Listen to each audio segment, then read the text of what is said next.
For many people, life can feel like a long season of waiting. Waiting for healing, waiting for answers, waiting for a new beginning that seems like it may never come.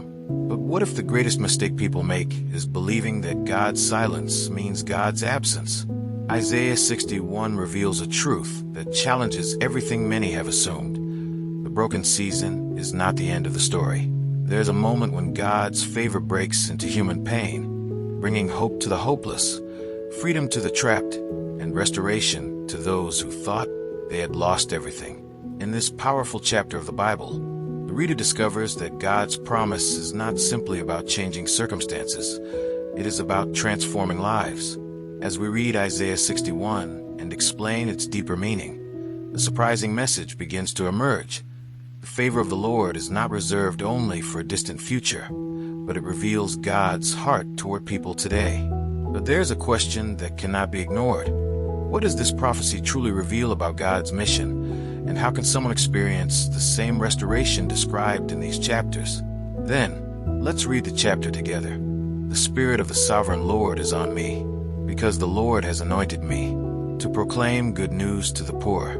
He has sent me to bind up the brokenhearted, to proclaim freedom for the captives, and release from darkness for the prisoners, to proclaim the year of the Lord's favor, and the day of vengeance of our God, to comfort all who mourn, and provide for those who grieve in Zion, to bestow on them a crown of beauty, instead of ashes, the oil of joy, instead of mourning, and a garment of praise, instead of a spirit of despair. They will be called oaks of righteousness, a planting of the Lord, for the display of his splendor.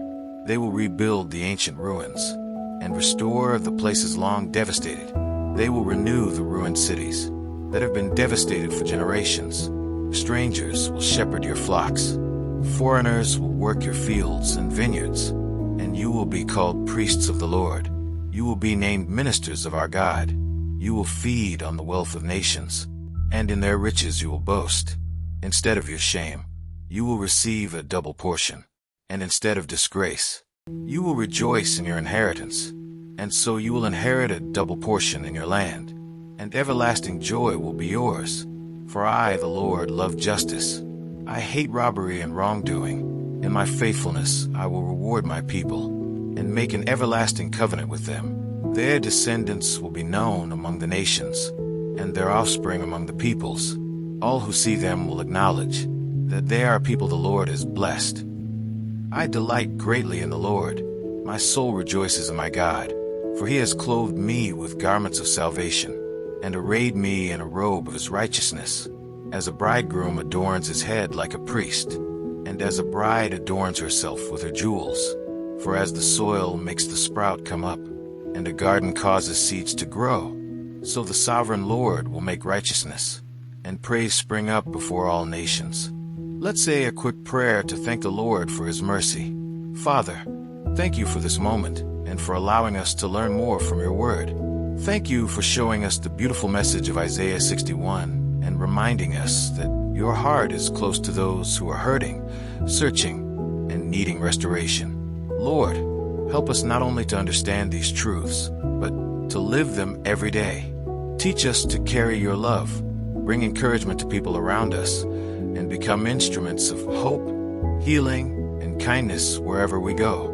Give us wisdom to recognize the opportunities you place before us. When someone needs a word of comfort, help us speak with compassion. When someone needs help, give us a willing heart. When we face our own struggles, remind us that your favor, your presence, and your promises are still with us.